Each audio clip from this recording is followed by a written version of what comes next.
जीवन है एक, और दूसरा आंतरिक और बाह्य पक्ष है। जीवन किसे कहते हैं? मनुष्य जन्म लेता है और जन्म के साथ साथ में वो रिटर्न टिकट लेके आता है। मृत्यु भी जन्म के साथ ही हो जाती है। जब तक मृत्यु निश्चित नहीं होती है तब तक जन्म नहीं होता है। हमारी भारतीय संस्कृति के आयुष्य कर्मों को सोचें तो व्यक्ति एक शरीर, जब आत्मा एक शरीर को तभी छोड़ती है जब अगली उसकी गति में अगले स्थान के अंदर उसका आयुष्य का निर्धारण हो जाता है, कितने वर्ष जिएगा और कहां पर जन्म लेगा। इसीलिए रिटर्न टिकट भी साथ लेके आता है। इसीलिए कहा जाता है कि हर संयोग के साथ वियोग जुड़ा हुआ है। हमारा जो जन्म है वो संयोग है, मृत्यु वियोग है। ये दोनों जुड़े हुए हैं, एक सिक्के के दो पहलू हैं और एक दूसरे के पूरक है। अब जन्म और मृत्यु के बीच की जो अवधि होती है, बीच का जो काल होता है, वो जीवन कहलाता है। व्यक्ति कितना जीता है ये महत्व नहीं रखता है, महत्व रखता है कि व्यक्ति कैसे जीता है। कैसे जीने का मतलब यह है कि उसके जीवन के अंदर क्या घटित होता है, वो सोसाइटी को क्या देता है, सोसाइटी में क्या बदलाव लाता है, सोसाइटी का क्या भला करता है, सोसाइटी का क्या परोपकार करता है, सोसाइटी का क्या उत्थान करता है। तभी वह व्यक्ति अमर हो जाता है और हमेशा याद किया जाता है। आज महात्मा गांधी को लें, विवेकानंद को लें, दयानंद सरस्वती को लें, कबीर जी को लें, रहीम जी को लें, तुलसीदास जी को दें, वाल्मीकि जी को लें, राम को लें, कृष्ण को लें, महावीर को लो, ऐसे सैकड़ों सैकड़ों हजारों महापुरुष और भगवान हुए हैं जिनको हमेशा हमेशा याद किया जाएगा, सेंचुरीज टुगेदर याद किया जाएगा, क्योंकि वो ऐसा जीवन जीते हैं कि जीवन के अंदर न कुछ जो है बहुत गहरी चीज, बहुत बड़े उत्थान की बात जो है वो सोसाइटी को दे जाते हैं। तो ये सब जीवन के बारे में। अब हमारा जीवन का संचालन होता है वो दो पक्षों के द्वारा होता है। एक तो हमारा बाह्य पक्ष होता है, एक हमारा भीतरी पक्ष होता है। तो मैं पहले बाह्य पक्ष की बात करता हूं कि बाह्य पक्ष का अर्थ होता है कि हमारा जो लोक है, हमारा जो संसार है, हमारा जो लोगों के साथ में जो संपर्क है, वह सारा हमारा बाह्य जगत कहलाता है। जैसे कि हम समाज में जीते हैं, मनुष्य एक सामाजिक प्राणी है और वह समाज के बिना अकेला नहीं रह सकता है। मनुष्य समाज में के साथ साथ में परिवार में भी रहता है और वह परिवार का अपना भरण पोषण करता है, परिवार का संचालन करता है। यह सब हमारा बाह्य जगत है।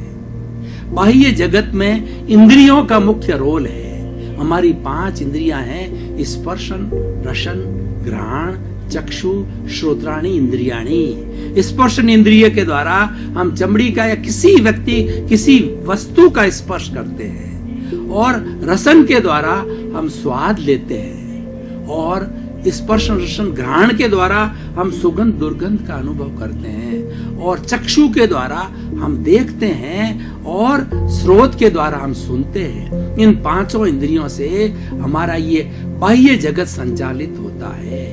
बाह्य जगत को संचालित करने के हमारे 3 बड़े अवयव है, मन, वचन और काया।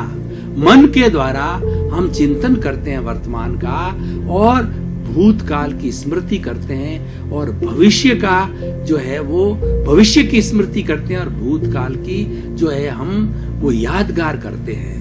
तो इस तरीके से मन का ये काम है। और हमारी ये 5 इंद्रियां हैं, ये 5 इंद्रियां बाह्य जगत के जितने जितने अपने विषय है, उन विषयों को ग्रहण करना मात्र इतना काम ही है इंद्रियों का। और इंद्रियां सारा विषय लेकर के और हमारे मन को दे देती है, तो मन उसका मैनेजमेंट करता है, और मन भूत भविष्य वर्तमान का कार्य भी करता है, और मन ये सारा लेकर के बुद्धि को दे देता है, और फिर आगे भीतरी जगत प्रारंभ हो जाता है। मैं बाह्य जगत की बात कर रहा हूँ। बाह्य जगत में हम खाते हैं, पीते हैं, सोते हैं, उठते हैं, बैठते हैं, कार्यकलाप करते हैं, एक दूसरे से मिलते हैं, जुलते हैं। तो बाह्य जगत के अंदर जो हमारा सारा कार्य एग्जीक्यूशन वर्क होता है बाह्य जगत में होता है। तो बाह्य जगत जो है हमारा भीतरी जगत से संचालित होता है। भीतरी जगत की हम बाद में बात करेंगे। बाह्य जगत के अंदर हमारा लोगों के साथ व्यवहार अच्छा होनी चाहिए। हमारी वाणी है उसके अंदर बहुत बड़ा काम करती है।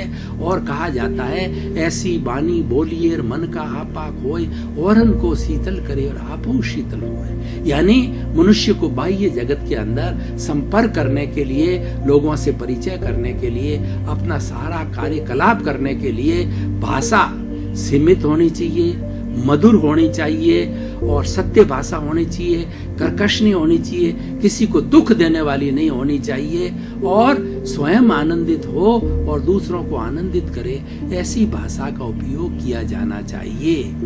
ऐसा करने से क्या होता है, ऐसा कहा जाता है कि इस वाणी के अंदर जहर है और इसी में अमृत है। यही वाणी मित्र बना लेती है और यही वाणी शत्रु बना देती है। यही वाणी जब अमृत झरती है तो मित्र बन जाता है और जहर झरने लग जाता है इस वाणी से तो शत्रु बन जाता है। इसीलिए बाह्य जगत का घटक है, इसको बहुत ही जो है सही तरीके से उपयोग लेना चाहिए। और एक हमारा शरीर है, ये बाह्य जगत का घटक है। शरीर से हम कार्यकलाप करते हैं और आलस्यानाम मनुष्याणाम शरीरस्थो आलस्यमी मनुष्याणाम शरीरस्थो मान रिपु।